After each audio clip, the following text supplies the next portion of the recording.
khairan jazak. Malam ini saya berjumpa meneruskan program kita pada malam ini. Saya berjemput Fadil Ustaz Iqbal Zain Al-Jauhari untuk menyampaikan tausiah kita pada malam ini, insya-Allah. Tafadhal mashkura.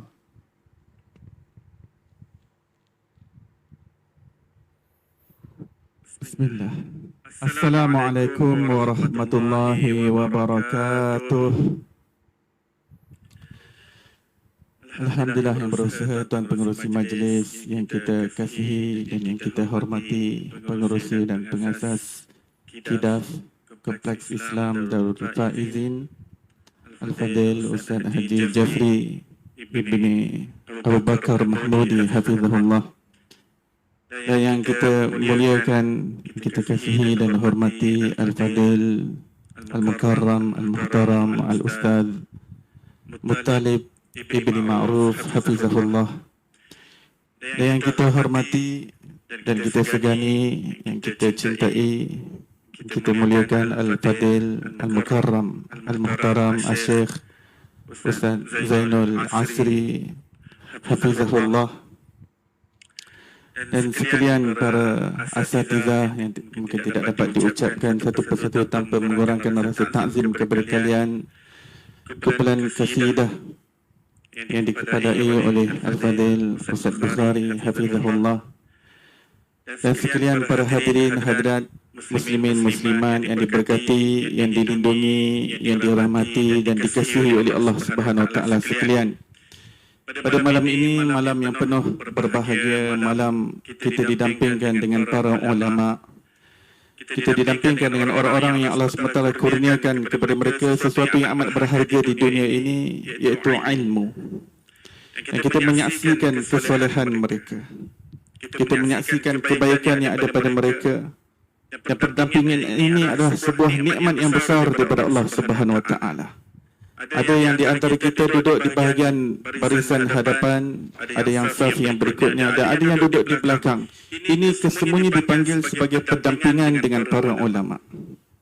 Walaupun ada yang duduk hujung-hujung di belakang sana, tapi berada di dalam majlis ini dipanggil oleh Wasallam, disyaratkan mereka menjadi sahabat. Adalah walaupun mereka melihat Rasulullah SAW daripada jauh, walaupun tak pernah berjumpa, bercakap, berdialog betul-betul depan Rasulullah SAW. Mereka hidup di zaman Rasulullah SAW, hidup di era Rasulullah, berada di tempat yang adanya Rasulullah SAW daripada jauh sayup-sayup, dapat memandang kelibat Rasulullah SAW. Dalam keadaan hati mereka beriman dengan Nabi SAW, golongan ini semua dipanggil sebagai sahabat Nabi SAW. Ketika Haji Wida, berkumpulnya 124,000 para sahabat. Kerana ketika itu berduyun-duyun manusia daripada seluruh pelosok Arab masuk Islam, beriman dengan Nabi SAW. Dan ketika Haji Wida, mereka mendapat khabar bahawa Rasulullah SAW ingin mengerjakan haji, maka mereka datang berduyun-duyun daripada segenap arah, dan mereka berkumpul di Arafah. Ada di antara mereka yang dapat lihat Rasulullah daripada jauh, tapi mereka dipanggil sebagai sahabat daripada perkataan suhbah. Suhbah maksudnya perdampingan. Dan ulama menyatakan bahawa perdampingan terbahagi kepada dua. Yang pertama, perdampingan secara jasmani, secara fizikal, yang mana kita dapat berdamping secara tubuh badan kita hadir. Dan perdampingan yang kedua, ulama menyatakan adalah perdampingan rohani, perdampingan roh dengan roh. Maka pada malam ini, jasad kita berdamping secara fizikal, secara hissi, secara jasmani dengan para ulama, bersama dengan orang-orang saleh, dan rohani kita berdamping dengan ruhnya Rasulullah SAW. Ruh kita sedang menjalinkan hubungan yang erat dengan ruhnya Nabi Muhammad SAW. Masakan tidak kita mendengar lantunan puji-pujian, lantunan mahabbah ke atas Rasulullah SAW. Kita mendengarkan selawat dilantunkan ke atas baginda Nabi Muhammad SAW. Kita mendengar lantunan salam ke atas baginda SAW. Dan kita bersama dengan orang-orang yang mewarisi pusaka daripada Rasulullah sallallahu alaihi wasallam. Al-ulama warasatul anbiya. Baginda sallallahu alaihi wasallam bersabda, para ulama adalah pewaris para nabi-nabi. Apabila ulama adalah pewaris para nabi-nabi, sudah tentu ulama umat ini adalah pewaris yang sejati kepada Rasulullah sallallahu alaihi wasallam. Maka rohani kita secara kerohanian berdamping dengan Rasulullah sallallahu alaihi wasallam, dengan roh baginda sallallahu alaihi wasallam, dan apa yang terbit daripada baginda, iaitu ilmu yang sedang mengalir dan juga melimpah kepada insan yang Allah SWT pilih untuk diberikan ilmu kepada mereka, dan kedudukan orang-orang alim ulama daripada kalangan orang-orang yang saleh yang berada di hadapan kita. Kita tidak sama dengan orang-orang yang tidak diberikan ilmu oleh Allah Subhanahu wa taala. Qul hal yastawi alladhina ya'lamun wal ladhina la ya'lamun. Allah Subhanahu wa taala berfirman dalam Al-Quran, katakanlah wahai kekasihku Muhammad kepada umatmu, adakah sama kedudukan seseorang yang berilmu dengan orang yang tidak berilmu?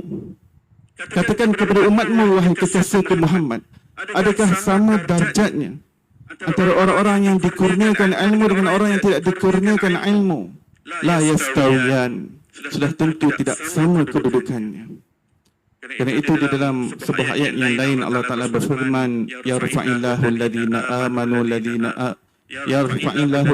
amanu wa atul ilma darajat. Allah Ta'ala meningkatkan darjat orang-orang yang beriman, dan kemudian untuk orang-orang yang dikurniakan ilmu diangkat lagi beberapa darjat yang lain berbanding mukmin yang lain. Maka ulama menyatakan, apabila kita memandang wajah orang-orang saleh dan kita mendapat berdampingan dengan orang-orang saleh, rohani kita juga berhubung dengan roh mereka, yang mana roh mereka mendapat limpahan cahaya daripada ilmunya, daripada nurnya, daripada Nabi Muhammad sallallahu alaihi wasallam. Maka roh kita mendapat limpahan cahaya tersebut. Maka mudah-mudahan perkumpulan kita pada malam ini ia menjadi limpahan cahaya untuk diri kita, dan cahaya itu kekal sampai ke akhirat dan bertambah cahaya itu. Dan apabila bertambah cahaya pada diri kita, kita akan lebih dekat dengan pemancar cahaya alam ini, iaitu Nabi Muhammad sallallahu alaihi wasallam. Seperti mana selawat yang kita bacakan sebentar tadi, Allahumma salli wa sallim ala nuril anwar. Nuril anwar, pemancar cahaya buat alam ini. Allah ciptakan Nabi sallallahu alaihi wasallam sebagai nurul anwar, pemancar cahaya, cahaya kewujudan, cahaya hidayah, cahaya taufik, cahaya ilmu, cahaya pedoman, cahaya petunjuk. Segalanya terbit daripada nurul anwar Rasulullah sallallahu alaihi wasallam. Oleh kerana itu dalam Al-Quran Allah Subhanahu wa taala menamakan baginda sebagai sirajam munira, sebagai lampu nur cahaya yang menerangi, munira yang terang benderang, nur yang terang benderang. Dan itulah hakikat Nabi Muhammad sallallahu alaihi wasallam. Dalam sebuah riwayat menyebutkan bahawa di hari akhirat nanti manusia akan dibangkitkan. Ada satu orang insan apabila setelah dihisap, maka keputusan yang dia dapat adalah dia dicampakkan ke dalam api neraka Allah Subhanahu wa taala. Akan tetapi Allah Subhanahu wa taala menghentikan para malaikat daripada mengheretnya ke dalam neraka untuk memeriksa dalam buku catatan amalannya, adakah dulu ketika di dunia dia pernah berdamping dengan para ulama. Maka para malaikat pun cek semula buku catatannya. Maka malaikat mendapati dia tidak pernah berdamping dengan para ulama, tak pernah duduk dalam majlis para ulama. Maka Allah SWT tanyakan kepada para malaikat, cuba lihat di dalamnya kalau dia pernah berjalan bersama-sama dengan para ulama. Jika tidak pernah berdamping dengan majlis, pernah berjalan sekali mengiring para ulama. Apabila dicek lagi, diperiksa lagi, tidak pernah. Maka Allah SWT tanya lagi kepada para malaikat, cuba lihat di dalam buku catatan amalan kalau dia pernah makan bersama dengan para ulama. Maka dilihat lagi, dia tidak pernah makan bersama dengan ulama.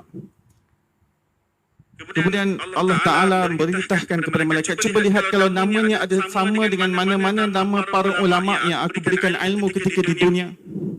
Baijuri ke, Syarqawi ke, Cuba lihat kalau ada namanya, pun namanya bukan daripada kalangan para ulama. Maka Allah SWT perintahkan, cuba lihat kalau dia pernah melihat para ulama, pernah terpandang mana-mana ulama, juga tidak pernah.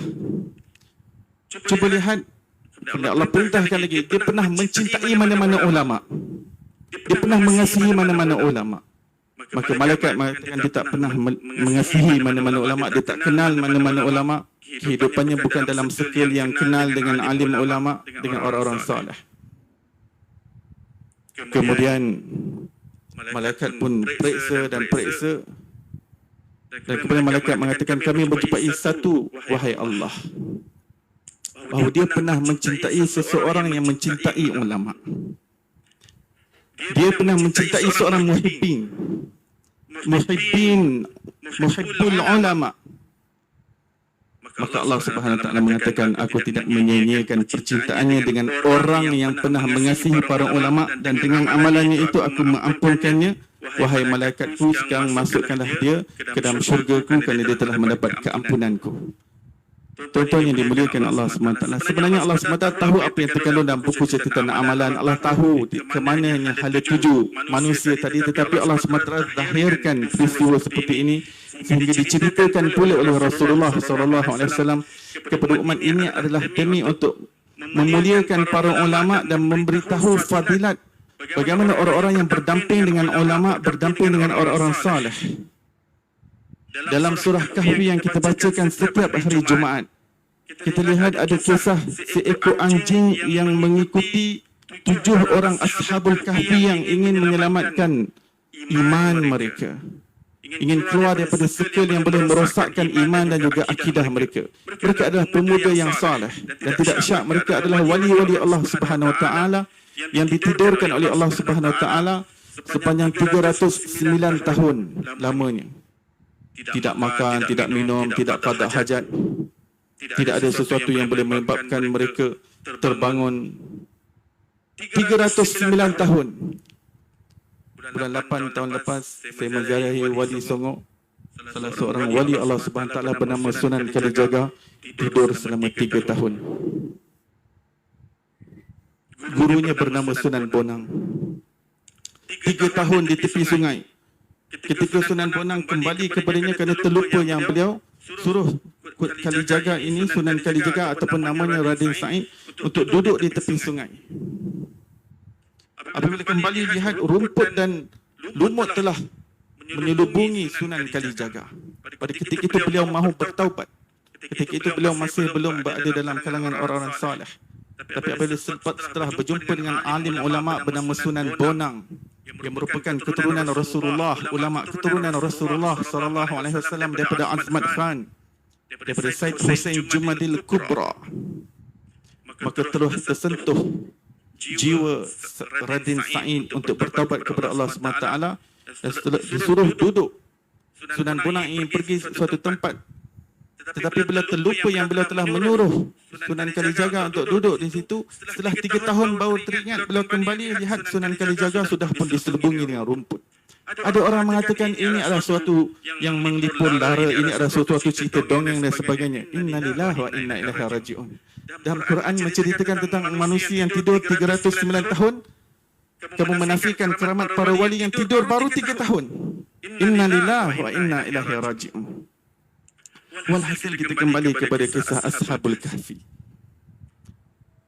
Maka apabila mereka bangun, anjing yang ikut mereka itu sudah pun hancur, sudah menjadi bangkai. Ketujuh bangun.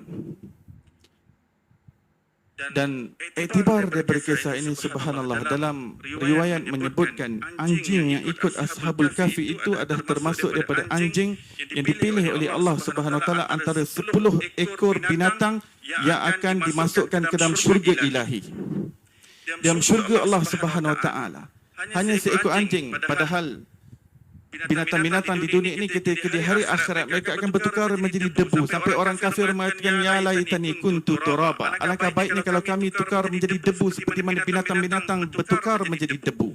Tetapi tidak kepada anjing yang ikut Ashabul Kahfi. seekor anjing yang asalnya najis tetapi berdamping dengan orang-orang soleh, tidak sia-sia daripada perdampingan tersebut sehingga Allah SWT pilih anjing tadi untuk, dalam riwayat ulama mengatakan bahawa akan ditukarkan menjadi pemuda dan menjadi penghuni syurga Allah Subhanahu Wa Taala di dalam jannah ilahi. Kalau demikian adalah nasib seekor anjing yang berdamping dengan orang-orang saleh, bagaimana dengan manusia yang dimuliakan oleh Allah Subhanahu Wa Taala, yang diciptakan fi ahsani taqwim, apabila berdamping dengan orang-orang saleh, bayangkan bagaimana fadilat dan kelebihan, keistimewaan yang Allah Taala kurniakan kepada manusia.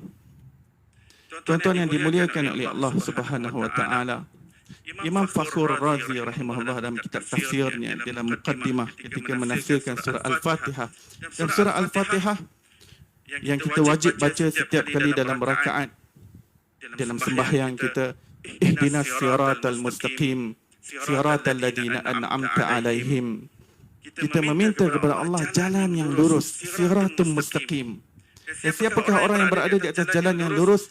Ayat ini ditafsirkan pula dengan ayat Al-Quran yang lain dalam surah An-Nisa yang berbunyi an'amta alaihim minan nabiyyin was-siddiqin wasyuhada was-salihin wa hasuna ulaika rafiqa. Orang-orang yang telah diberi nikmat ke atas mereka. Ini adalah jalan orang-orang yang mendapat jalan yang lurus daripada Allah Subhanahu Wa Taala. Siapa mereka? Itu daripada kalangan para nabi, daripada kalangan para rasul, daripada kalangan para siddiqin. Siddiqin adalah makam dan kedudukan wali Allah yang tinggi darjatnya. Kemudian para syuhada, para ulama adalah syuhada Allah fil ard. Para ulama adalah saksi Allah Subhanahu Wa Taala di atas muka bumi ini. Di samping tidak dinafikan tentang orang-orang yang mati syahid, mereka juga adalah syuhada. Wassalihin, dan juga orang-orang salih. Wa hasuna ulaika rafiqa. Alangkah beruntungnya perdampingan dengan mereka. Alangkah baiknya perdampingan dengan mereka. Alangkah eloknya perdampingan dengan mereka. Perdampingan jasmani dan juga perdampingan rohani. Oleh kerana itu Imam Fakhr Razi mengatakan apabila seseorang yang menuntut ilmu, ingin belajar agama, apabila dia ingin mulakan pengajian agama, ingin mulakan kelas pengajian supaya mendapat limpahan cahaya ilmu tersebut, Imam Fakhr Razi mengatakan sedekahkan Al-Fatihah kepada guru kita ataupun arwah guru kita ataupun guru-guru yang berada dalam silsilah sanad keilmuan kita. Sedekahkan kepada wali-wali Allah Subhanahu Wa Taala, dan kemuncak sedekahkan kepada para malaikat, kata Imam Fakhr Razi, dan juga kemuncaknya kepada Nabi Muhammad, wa ila hadratin Nabiil Mustafa sallallahu alaihi wasallam al-Fatihah. Kita baca Al-Fatihah. Kerana Imam Fakhr Razi mengatakan apabila kita membaca suatu amalan ataupun membaca suatu wirid ataupun membaca suatu doa ataupun membaca suatu ayat Al-Quran yang kita niatkan ia untuk ruh orang-orang saleh ataupun untuk orang-orang yang baik ataupun untuk orang-orang yang berkedudukan tinggi di sisi Allah, rohani mereka, maka tatkala kita membaca amalan dan melakukan amalan itu, ruh kita sedang berdamping dengan ruh mereka. Ruh kita mendapat perdampingan tersebut. Dan apakah fadilat dan kelebihan perdampingan ruh tersebut? Kita mendapat limpahan cahaya daripada ruh mereka. Kerana ruh mereka adalah ruh yang penuh dengan nur, penuh dengan cahaya. Maka kita dapat pancaran cahaya ilahi kepada diri kita yang menyebabkan Imam Fakhr Razi mengatakan kita akan dapat lebih kefahaman yang mendalam terhadap ilmu agama. Kita akan mendapat kefahaman yang halus-halus di dalam ilmu agama. Tuan-tuan yang dimuliakan oleh Allah Subhanahu Wa Taala, kalau kita lihat dalam peristiwa Isra dan Mi'raj, bulan ini adalah bulan Rajab. Semoga Allah berkati kita dalam bulan Rajab. Semoga Allah berkati kita dalam bulan Sya'ban. Semoga Allah panjangkan umur kita untuk sampai di dalam bulan Ramadan.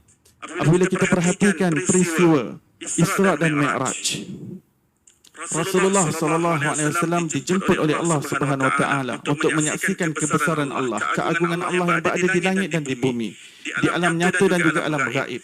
Yang mana kemuncak peristiwa Isra dan Mi'raj ini adalah perjumpaan antara Nabi SAW dengan Rabb, dengan pencipta, berdialog dengan Allah, menerima perintah solat secara langsung daripada Allah Subhanahu Wa Taala, hadiah untuk baginda, qurratu ain untuk Rasulullah, dan juga hadiah untuk umat ini. Maka baginda sallallahu alaihi wasallam seolah-olah orang yang membahagikan, bawa kad jemputan daripada Allah untuk bagi kepada kita setiap umat ini. Ini kad jemputan Allah jemput untuk bicara dengan Allah Subhanahu Wa Taala direct. Ini kad jemputan wahai umatku. Allah Ta'ala bagi pada aku untuk ajak kepada kamu semua. Apabila kamu ada apa-apa masalah, jika kamu ingin berbicara dengan Allah, kamu ingin berjumpa dengan Allah, kamu ingin menghadap Allah, kamu ingin berdialog dengan Allah Subhanahu Wa Ta'ala, Allahu Akbar. Angkat takbiratul ihram. Kamu berada dalam istana raja sekalian raja. Allahu Akbar.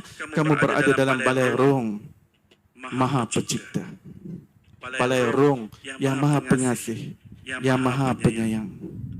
Kamu menghadap Rabb, Raja kepada segala raja, Allah Subhanahu Wa Taala. Kerana itu Sayyidina Ali radhiyallahu anhu mengatakan, apabila aku ingin berbicara dengan Allah, maka aku dirikan salat, dan jika aku ingin mendengar bicara Allah, aku baca Al-Quran. Aku membaca kalam Allah Subhanahu Wa Taala. Maka dalam peristiwa Isra dan Mi'raj yang begitu agung perjumpaan tersebut, tetapi Rasulullah sallallahu alaihi wasallam mengajarkan kepada umat ini, dan Allah Taala ingin tunjukkan kepada umat ini bagaimana Rasulullah sallallahu alaihi wasallam diajar, dibawa untuk pergi kepada tempat orang-orang saleh. Sebelum baginda sallallahu alaihi wasallam ada orang-orang saleh yang hidup sebelum baginda. Baginda memberikan perhatian dan juga menghormati mereka. Baginda sallallahu alaihi wasallam berjumpa dengan para nabi-nabi. Setiap daripada langit demi langit baginda berjumpa dengan nabi. Nabi-nabi yang terdahulu, Nabi Adam, Nabi Nuh, Nabi Idris, semua nabi-nabi. Baginda menjadi imam dalam sebuah solat. Rasul berjumpa dengan mereka. Rasul pergi ke tempat-tempat yang berkat. Baginda pergi ke kubur Nabi Musa alaihissalam. Kubur orang dah sudah meninggal. Nabi Muhammad SAW sembahyang 2 rakaat di kubur Nabi Musa alaihissalam. Nabi SAW dibawa di tepi perkuburan yang penuh dengan haruman dan juga wangian. Kuburnya Masyitah. Masyitah adalah wali Allah wanita. Tetapi Rasulullah SAW dibawa untuk menziarahi tempat ini sebagai mengajarkan adab kepada umat ini. Bila kita hendak berjumpa dengan Allah, apabila kita dalam perjalanan menuju kepada Allah, hati kita hendaklah beradab dengan orang-orang yang Allah Ta'ala tinggikan kedudukan mereka di sisi Allah Subhanahu Wa Ta'ala. Bayangkan yang Rasulullah adalah manusia tertinggi, makhluk tertinggi di sisi Allah Subhanahu Wa Taala. Tapi dalam peristiwa Isra dan Mi'raj, baginda berjumpa dan menziarahi orang-orang saleh dan pergi ke tempat-tempat yang berkat. Dibawa ke Gunung Tur Sina untuk sembahyang 2 rakaat di tempat munajatnya Nabi Musa alaihissalam di tepi pokok tersebut. Dibawa ke Baitul Laham untuk sembahyang 2 rakaat tempat kelahiran Nabi Isa alaihissalam. Bayangkan kalau itu adalah tempat Nabi Isa alaihissalam dilahirkan, bagaimana dengan kelahiran Nabi Muhammad sallallahu alaihi wasallam? Lebih-lebih lagi kita mengagungkannya. Ini segala yang terkandung dalam Isra dan Mi'raj mengajarkan kepada kita apakah perkara-perkara yang patut kita perhatikan secara khusus dalam perjalanan rohani kita menuju Allah Subhanahu Wa Taala. Nabi SAW daripada Mekah pergi ke Madinah menziarahi, ketika itu namanya Yathrib. Baginda SAW pergi ke Madinah. Dan subhanallah, di Madinah itu kemudiannya menjadi tempat makam bersemadinya jasad mulia Rasulullah SAW. Setelah dalam peristiwa Isra dan Mi'raj, Rasulullah menziarahi Madinah. Bagaimana ada sesetengah manusia mengatakan, kenapa kamu nak menziarahi kubur Nabi SAW? Kenapa kamu nak pergi? Ini bukan rukun haji, bukan rukun umrah. Ya, kamu boleh sembahyang Masjid Nabawi, tak payah nak niatkan untuk ziarah makam Rasulullah SAW. Inna lillahi wa inna ilaihi raji'un. Dan peristiwa Isra dan Mi'raj menceritakan segala-galanya dan memberikan pedoman kepada kita bagaimana adab dan perjalanan, apa yang kita perlu takzimkan, apa yang kita perlu takzimkan di dalam perjalanan kita menuju Allah. Kerana setiap tempat poin persinggahan Nabi SAW, di tempat itu adalah terkandungnya makna takzim Allah Subhanahu Wa Taala kepada makhluknya. Maka apabila kita mentakzimkan sesuatu yang ditakzimkan oleh Allah Subhanahu Wa Taala, bermakna kita mentakzimkan Allah Subhanahu Wa Taala. Mudah-mudahan demikian sedikit yang dapat saya kongsikan, mudah-mudahan Allah Subhanahu Wa Taala sentiasa mengurniakan kita saki-baki daripada hidup kita, terus berdamping dengan para ulama, terus memburu orang-orang soleh, mendapatkan keberkatan daripada mereka, memandang wajah mereka dan mendapat pandangan daripada mereka, mendapat doa daripada mereka. Mudah-mudahan Allah Subhanahu Wa Taala kurniakan kita semua kesudahan yang baik dan jauhkan kita daripada kesudahan yang buruk. Wassallallahu ala sayyidina Muhammadin wa ala alihi wa sahbihi wasallam walhamdulillahirabbil alamin.